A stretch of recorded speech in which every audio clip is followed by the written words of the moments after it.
बिस्मिल्लाहिर्रहमानिर्रहीम। आज से 2-3 दिन पहले मैंने अपने चैनल के ऊपर पीर सैयद अहमद शाह बुखारी साहब की तकरीर की एक वीडियो अपलोड की, जिसमें पीर सैयद अहमद शाह बुखारी साहब महफ़िल के दौरान तकरीर कर रहे होते हैं। एक शख्स खड़ा हो जाता है और पीर सैयद अहमद शाह बुखारी साहब से कुछ गुफ्तगू करने की कोशिश करता है।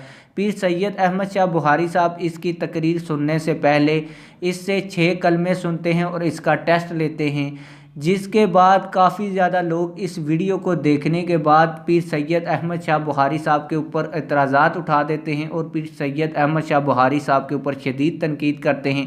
ज़्यादातर लोग ये कहते हैं कि पीर सैयद अहमद शाह बुखारी साहब को उस शख्स के सवाल का जवाब बग़ैर कलमे सुने दे देना चाहिए था।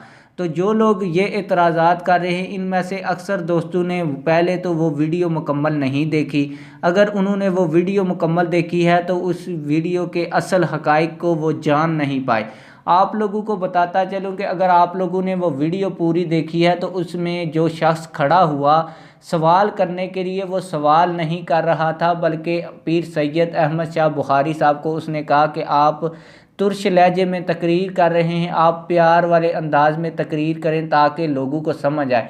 यानी कि मैं कहना ये चाहता हूँ कि उस शख्स ने पीर सैयद अहमद शाह बुखारी साहब से किसी चीज़ के बारे में पूछा नहीं, बल्कि पीर सैयद अहमद शाह बुखारी साहब को ये बताने की कोशिश की कि आप ऐसे नहीं ऐसे तकरीर करें।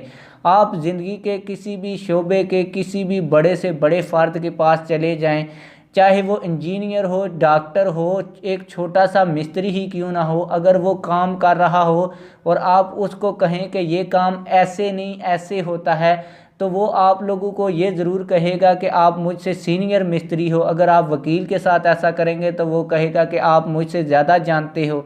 तो इसी तरह अगर आप एक आलम दीन को समझाएंगे कि आप तुर्श लहजे में तकरीर ना करें, आप फ़लाने लहजे में करें, तो फिर आलम दीन का ये हक़ तो बनता है कि आपसे दीन के बारे में कुछ पूछे, क्योंकि आप उसको सजेशन जो दे रहे हैं, आप उसको बता जो रहे हैं कि ऐसे तकरीर करें ऐसे ना करें। तो पहले आप लोग उस शख्स की जो उसने सवाल पूछा, जिसको आप सवाल कह रहे हैं, वो मेरे ख्याल में सवाल नहीं था, वो समझाने की कोशिश कर रहा था आलम दीन को कि आप ऐसे नहीं ऐसे तकरीर करें। पहले वो गुफ्तगू सुने, फिर इसके ऊपर मज़ीद गुफ्तगू करते हैं।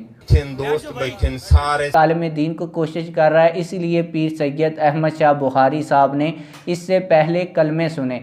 फिर दूसरी कुछ लोग ये भी इस वीडियो के कमेंट्स में कह रहे हैं कि पीर सैयद अहमद शाह बुखारी साहब इस शख्स को बड़ी महफ़िल और बड़े मजमे में जलील करना चाहते थे।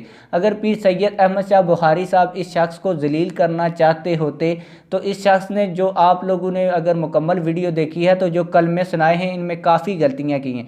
तो जब वो गलतियाँ कर रहा होता तो पीर सैयद अहमद शाह बुखारी साहब इसको आगे ना बढ़ने देते, बल्कि ये कहकर बैठा देते कि आपको कलमे नहीं आते, मैं आपके सवाल का क्या जवाब दूं।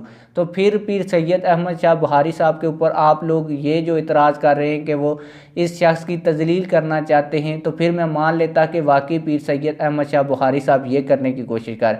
फिर जब आखिर के ऊपर उसने जैसे कैसे भी कलमे सुनाए, तो पीर सैयद अहमद शाह बुखारी साहब ने उस शख्स की बड़े मजमे के अंदर तारीफ़ भी की और बड़े मजमे के अंदर 500 रुपये देने का भी ऐलान किया। वो भी वीडियो क्लिप आप लोग देख लें। माशाअल्लाह से पहले बंदा रीठे से कल में आ गए 500 रुपया मेरी तरफ का कोई इनाम है, अल्लाह रसूल की रज़ा खातिर नहीं अल्लाह ताला तब सलामत रखे, अल्लाह सलामत जी। अब तमाम तर हक़ाइक़ मैंने आप लोगों के सामने रख दिए हैं। अब आप लोग चाहें तो मेरी बात से इत्तफ़ाक़ कर सकते हैं, और अगर आप लोग इख्तलाफ़ करना चाहें तो इख्तलाफ़ भी कर सकते हैं। कमेंट सेक्शन बना ही इसीलिए, आप कमेंट सेक्शन में अपनी राय का ज़रूर इजहार करें। मिलते हैं किसी और वीडियो में। अल्लाह हाफिज़।